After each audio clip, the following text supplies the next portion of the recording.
Okay, so in this example, we're going to do some more extra practice with completing the square to find the zeros of the function. Now, in this example, notice that a is not equal to 1. And when I'm talking about a, I'm referring to a quadratic in standard form. So we're looking at our a coefficient, and we can see here that a is not equal to 1. Okay, so this one's going to be a bit more involved.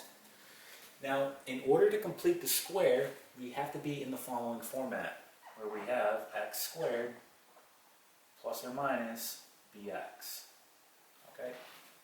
So, our first step here, we're trying to solve for the zeros, so we take f of x and we set it equal to 0. Again, the zeros are where it crosses the x-axis, and y, or f of x, will always be equal to 0 where it crosses the x-axis, so we naturally set it equal to 0. So we have 0 equal to 4 x squared plus 7 over x minus 2. Okay, so my first step here, I want to get rid of this negative 2, meaning I'm going to add 2 on both sides. So I get 4x squared plus 7x equal to 2. Now at this point, there's a couple of ways you could do this. One way, and it would probably be the easier way, would be to divide all your terms by 4. Again, we have to be in this format, so notice that I need to get rid of this 4 here because this needs to be 1. Right, so you could divide all your terms by 4. In doing that, you get the following. You get x squared plus 7 over 4x equal to 2 over 4, which would be a half. Alright, and then from here, we're in the correct format, you can go ahead and complete the square. Alright, but to stay consistent, right, we've been factoring this. Okay, we've been factoring it out. So to stay consistent on how we've been doing it, let's go ahead and just factor it out instead. Okay, but you could do it that method as well. So we're going to factor out this 4. So I'll have 4, and then in parentheses I'll have x squared. And now watch what happens here. This becomes plus 7 over what we factored out, which was 4. X equal to 2. So again, you can see what would happen if you were to go ahead and use the distributive property. You would distribute this to each of your terms. Here you'd get 4x squared. Then you go here, and notice that the 4's would naturally cancel, leaving you with 7x. Okay, so that's how that works out. We're now in the correct format, so we can go ahead and complete the square. Right, and when we do that, we add b over 2 squared on both sides. Okay, so what I like to do, I like to go ahead and write this off to the side. What is b over 2 squared? Well, what's b? b is going to be 7 over 4. So I'm going to write it right here. So I'm going to have 7 all over 4 divided by 2 squared, right? That's b over 2 squared.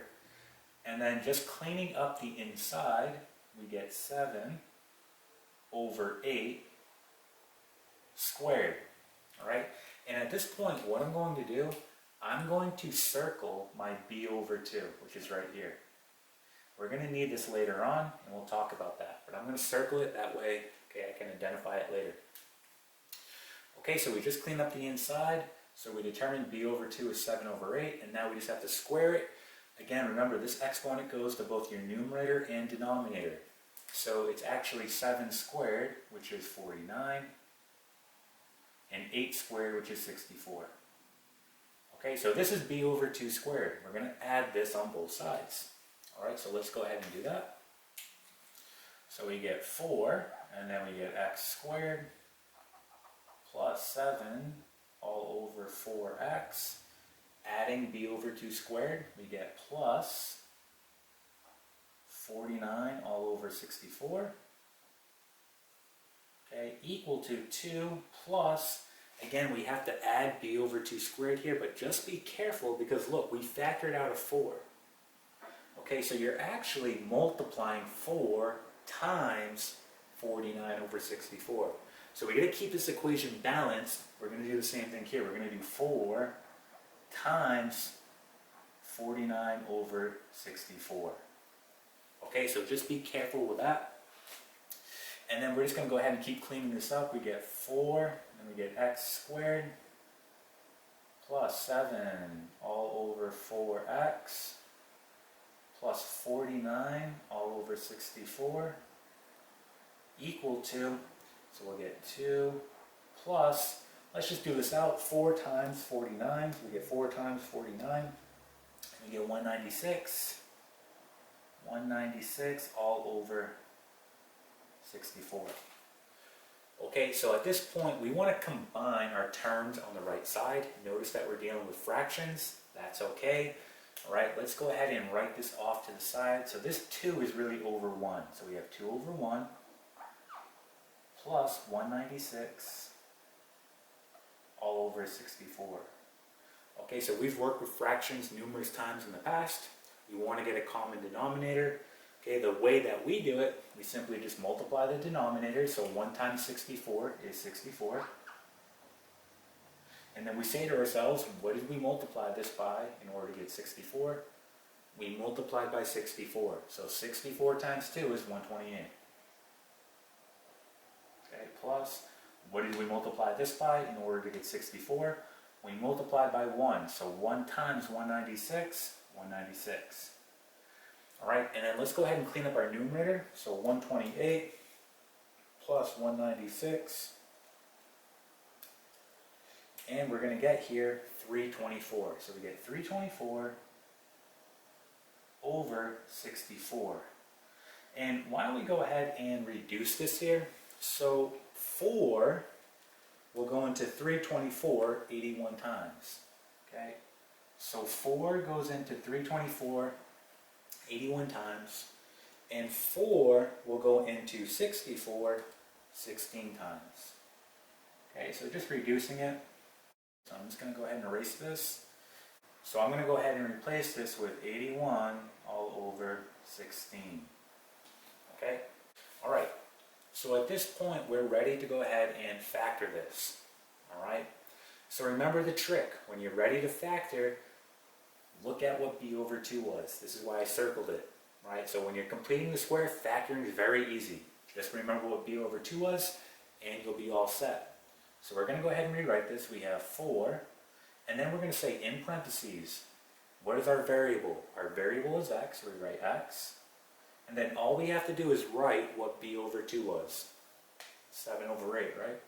So it's positive, so positive 7 over 8, and then we just square it. And that's it, you're done. You just factored this whole part right here, and it's right here. So if you were to use FOIL on this and expand it out, you would get this part. Okay, so that's the quick and easy trick you can use to factor when completing the square. Just remember what b over 2 was, and you're just simply adding it right here. Okay? Again, in this case it was positive, hence why I put positive 7 over 8. Okay? And then we're going to put equal to 81 all over 16. Okay? So, we're getting close to the end. Let's erase this.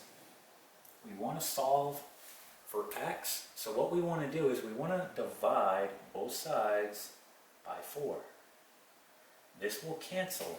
We're going to be left with, right, x plus 7 over 8 squared equal to, this is going to become 81 all over 64. So we get 81 over 64.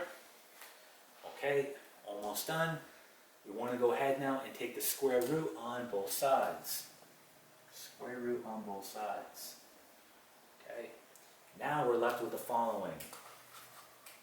We get x plus 7 over 8. Again, by taking the square root on both sides, that drops out this exponent. That's what we want. And then remember, the square root here is really going to both the numerator and denominator. So the square root of 81 is 9. The square root of 64 is 8. Again, you took the square root, so it's plus or minus. Plus or minus 9 over 8. Okay, almost done. Last step, subtract 7 over 8 on both sides. So we get x equals negative 7 over 8 plus or minus 9 over 8. Okay, so these are our zeros. This is where it's crossing the x-axis. You could leave it like this, but if we want to write out the individual zeros, let's go ahead and just do out these operations. So I'm going to erase this side so we can do those operations out. So we'll do one at a time. So our first one, we're going to do x equals negative 7 over 8, and we'll do plus 9 over 8. Okay, so then we get x equals, so our denominator is the same, so we can just work the numerator. Negative 7 plus 9, that's 2. So we get 2 over 8, which reduces to 1 over 4, or a quarter. So that's one of our zeros. X equals a quarter. Okay, so it's crossing the x-axis at a quarter, or 0.25. All right, let's find our other one. So let's go ahead and erase this. Finding the other one, we're going to do x equals negative 7 over 8, and this time we're going to do minus 9 over 8.